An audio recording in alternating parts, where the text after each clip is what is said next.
देखिए, हिंदुओं के पक्ष को रखने वाला अभी नेता इस देश में पैदा नहीं हुआ। जैसे गुंडों का गिरोह काम करता है, वैसे वक्फ बोर्ड काम कर रहा है। जैसे क्रिमिनलों का पूरा गिरोह होता है ना, ऑल ओवर इंडिया, जैसे कोई डी कंपनी बैठी थी पहले बॉम्बे में, वैसे ये काम कर रहे हैं। ज़बरदस्ती उसको एक वक्फ बोर्ड बनाया गया जिसकी कोई ज़रूरत नहीं थी, सिर्फ ज़मीन कब्जाने के लिए बनाया गया, तो वो एक गलत चीज़ है। जो वक्फ बोर्ड है वो एक गुंडागर्दी की तरह काम कर रहा है और ये गुंडागर्दी देश में खत्म होनी चाहिए। देश में वक्फ बोर्ड एक ऐसा बड़ा मुद्दा बनते हुए नजर आ रहा है जिसको लेकर के कहीं ना कहीं जो भारतीय जनता पार्टी के विरोधी हैं या फिर विपक्षी दल के लोग हैं, उनका साफ तौर पर कहना है कि ये बिल जो है पूरी तरीके से मुस्लिम धर्मों के अधिकारों का हनन करता है और साफ तौर पर इसके अंदर बहुत सारी चीज़ें ऐसी हैं जो बिल में एक गैर तरीके से नए बिल को पास करने की बात कही जा रही है। अब ऐसी बात हम क्यों कह रहे हैं वो आपको बताते चलते हैं। दरअसल असदुद्दीन ओवैसी का ये साफ तौर पर कहना है और पीएम मोदी पर निशाना साधते हुए उन्होंने कहा है कि मुस्लिमों के अधिकार छीनने वाला ही वक्फ बोर्ड का बिल आने वाला है, आ रहा है और साफ तौर पर इसके चलते धर्म को, जहां धर्म असुरक्षित होगा और उसी के साथ ही साथ मुस्लिम विरोधी हैं पीएम नरेंद्र मोदी। अब ऐसे में जनता इसको किस तरीके से देख रही है, चर्चा करते हैं और जानने की कोशिश करते हैं। क्या वाकई लगता है कि असदुद्दीन ओवैसी के बयान में कितना दम है? देखिए, हमारे देश का एक दुर्भाग्य है कि 1947 में जब हम आज़ाद हुए, उसके बाद हमारे यहाँ सबसे ज़्यादा अधिकार मिले माइनॉरिटी को। ठीक है, माइनॉरिटी मदरसा बोर्ड बना सकती है, वो अपने मदरसे खोल सकती, उसमें अरबी लिपि पढ़ा सकती है, हिंदुस्तानी लिपि नहीं पढ़ाएगी और उसके लिए फंड सरकार देगी, मदरसों के मौलवियों को मतलब कि तनख्वाह सरकार देगी। हमारे क्या हिंदुओं के लिए कोई गुरुकुल बोर्ड बनाया गया है? वो ख़त्म कर दिए गए। हिंदू अपनी जो है एजुकेशन नहीं दे सकते। उसके बाद देखिए, सबसे ज़्यादा अधिकार मिले इन माइनॉरिटी वालों को जिनका इन्होंने बेजा फ़ायदा उठाया। वक्फ बोर्ड क्या है? वक्फ बोर्ड एक मतलब कि जैसे गुंडों का गिरोह काम करता है, वैसे वक्फ बोर्ड काम कर रहा है। जैसे क्रिमिनलों का पूरा गिरोह होता है ना, ऑल ओवर इंडिया, जैसे कोई डी कंपनी बैठी थी पहले बॉम्बे में, वैसे ये काम कर रहे हैं वक्फ बोर्ड वाले। अब उसके बाद उससे कम अधिकार किसको मिले? माइनॉरिटी के बाद में एसटी को मिले, उससे कम मिले एससी को मिले, उससे कम ओबीसी को मिले और सबसे कम अधिकार इस देश में मिले जनरल कास्ट वालों को, जो कि देश में सिर्फ टैक्स देने के लिए बने, मेहनत करने के लिए बने और उनको कोई अधिकार नहीं मिले। मतलब एक तरह से उन्हें गुलामी की तरह है। अगर कोई अपर कास्ट के, जनरल कास्ट के साथ कोई मतलब उसका नुकसान कर दे और वो 2 थप्पड़ मार दे, तो आपके न्यूज़ चैनल वाले भी तीर लगा के दिखाते कि ये देखिए दबंग दबंग दबंग, ऐसे तीर लगाते हैं उसमें स्क्रीन पे न्यूज़ चैनल की कि ये देखिए दबंग ने मारा, दबंग ने मारा, और दबंग का चाहे कितना ही नुकसान कर दिया हो। तो पहले तो देखिए, जो वक्फ बोर्ड है वो एक गुंडागर्दी की तरह काम कर रहा है और ये गुंडागर्दी देश में ख़त्म होनी चाहिए। लेकिन फिर ऐसा क्यों कहा जा रहा है कि पीएम मोदी मुस्लिम विरोधी हैं? अरे तो उनकी राजनीति की दुकान बंद हो गई ना, उन्हें अपनी दुकान के शटर खोलने, उन्हें अपनी दुकानें चलानी है, तो वो तो ऐसे ही बोलेंगे। भाई, किसी आदमी को बेजा अधिकार मिले हुए हैं तो वो तो ऐसे ही बोलेंगे।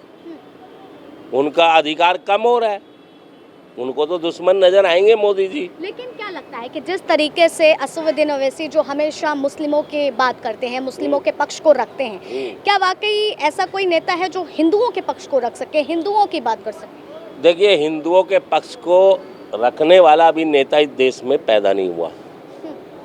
ठीक है, कोई ओबीसी का, बीजेपी भी कभी ओबीसी का पक्ष ओबीसी को सीएम बनाना चाहती है, कभी एससी को बनाएगी, कभी किसी को।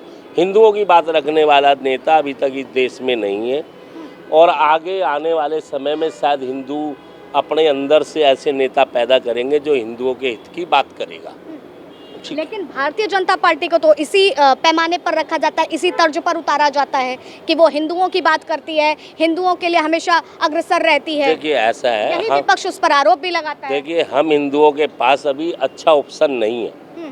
अब इन बाकी खराब ऑप्शनों के मुकाबले हम बीजेपी को वोट दे रहे हैं। जिस दिन हमारे पास बीजेपी से अच्छा ऑप्शन होगा तो हम बीजेपी को साइड करके उनके पीछे चलेंगे जो हमारे हित की बात करेगा हिंदुओं के। तो बीजेपी को आने वाले टाइम पे आप साइडलाइन भी कर सकते हैं। कर देंगे। अगर हम ही अभी 5-10 सालों में देखना हिंदुओं की राजनीति कितनी बदलेगी। फिर यही कहा जाएगा कि हिंदुओं में तो एकता ही नहीं है। क्या कहने दो, सारे हिंदू उधर चले अयोध्या जाएंगे वाले ना। मुद्दे पर भी देखिए, यही बोला मेरी गया बात कि हिंदू सुनिए। एकत्रित नहीं देखिए, हुए, मेरी अयोध्या बात सीट सुनिए। हार गए। मेरी बात सुनिए, अगले 10-15 सालों में हिंदुओं के नेता अलग से पैदा होंगे, वो अलग पार्टी बनेगी। बीजेपी जो ये तुष्टीकरण की राजनीति करती है, अभी सुप्रीम कोर्ट ने एक बात कही थी कि भाई आरक्षण में कुछ लोग फ़ायदा उठा रहे हैं, ये सच्चाई है। SC ST का सारा आरक्षण नॉर्थ इंडिया में मीना ले रहे हैं और वो राजा बन गए। अब अगर उनका हटा के दूसरे SC ST को दिया जा रहा है तो क्या नुकसान है? क्या नुकसान है भाई? दूसरों को, दूसरे भी तो गरीब है, उनको भी तो मिलना चाहिए। तो हम हिंदू सिर्फ ये देख रहे हैं कि कब हमारे पास बीजेपी से अच्छा अल्टरनेट आएगा, उस दिन हम बीजेपी को साइड कर देंगे और उनके साथ तो चलेंगे। वक्फ बोर्ड की हम बात कर रहे थे, जिक्र कर रहे थे कि असदुद्दीन ओवैसी ने साफ तौर पर बताया है कि भारतीय जनता पार्टी और PM मोदी मुस्लिम विरोधी हैं और ये बिल इसीलिए लाया जा रहा है ताकि मुस्लिमों के अधिकार छीन लिए जाएं। क्या वाकई ऐसा है? ये बात हिंदू भी समझ रहा है ऐसा? देखिए, वक्फ बोर्ड की बात करें तो वक्फ बोर्ड ने हिंदुओं की ही ज़मीन पे कब्जा नहीं किया, बाकी मुस्लिमों की भी, बहुत सारे मुस्लिमों की ज़मीन पे कब्जा किया हुआ है। ये बात सच्चाई है, जिस जो कोर्ट में भी चल रही है, चीज़ें निकल के भी आ रही हैं। और वक्फ बोर्ड की मेरे हिसाब से तो कोई ज़रूरत थी नहीं। ज़बरदस्ती उसको एक वक्फ बोर्ड बनाया गया जिसकी कोई ज़रूरत नहीं थी, सिर्फ ज़मीन कब्जाने के लिए बनाया गया, तो वो एक गलत चीज़ है। ठीक है, 4 लाख एकड़ की ज़मीन जो कब्जाई हुई है ना, वो कोई छोटा अमाउंट नहीं है, छोटी फिगर नहीं है कि इतनी बड़ी ज़मीन को कब्जा लेना इतने सारे एरियाज़ के अंदर। क्यों किया जा रहा है? इसकी ज़रूरत ही क्या है? और वक्फ बोर्ड ने ऐसे कौन से कार्य करे जिससे मुस्लिम समाज का, ये मुस्लिमों का भला हुआ? ऐसा तो कुछ किया नहीं। या उन्होंने मुस्लिमों के लिए ऐसे बड़े बड़े काम किए हों जिससे वक्फ बोर्ड से जो चीज़ें की गई। जब मुस्लिमों का हित कहने वाली बात, मुस्लिमों के ही अपने आप को हितैषी बताने वाले नेता इस तरीके के बयानबाजी करें तो फिर क्या लगता है? वो सब अपनी अपनी राजनीति करने के लिए करते हैं और बाकी तो उसमें कुछ मेरे हिसाब से होता नहीं। देखो, राजनीति, देखो सभी पॉलिटिशियन सब राजनीति करने के लिए बोलते हैं, जो कुछ बोलते हैं। जब उन्होंने करने की बारी आती है तो वो सबसे पहले अपने लिए करते हैं, बाद में दूसरों के लिए सोचते हैं। तो ये तो राजनीति है। ठीक है, तो देखिए ये राजनीति है और इस राजनीति को हर कोई अपनी तरीके से समझ भी रहा है। लेकिन जब हम वक्फ बोर्ड की बात करते हैं और साफ तौर पर ये बात करते हैं कि मुस्लिमों के अधिकारों का क्या वाकई हनन हो रहा है, जिस तरीके से असदुद्दीन ओवैसी लगातार कहते हुए नजर आ रहे हैं, और क्या वाकई प्रधानमंत्री नरेंद्र मोदी मुस्लिम विरोधी हैं, तो इस बीच सबसे बड़ा सोचने का विषय यही होता है कि अगर ऐसा होता तो शायद बहुत कुछ बदलता हुआ देश में दिखता। हालांकि ऐसा तो कुछ दिखता नहीं है और जनता किस तरीके से सारी चीज़ों को देख रही है और वक्फ बोर्ड को लेकर के जनता क्या सोच रही है वो खुद आपके सामने है। फिलहाल तब तक के लिए आप बने रहे लीडिंग भारत पर। वीडियो जर्नलिस्ट अनिकेत के साथ आस्था तिवारी।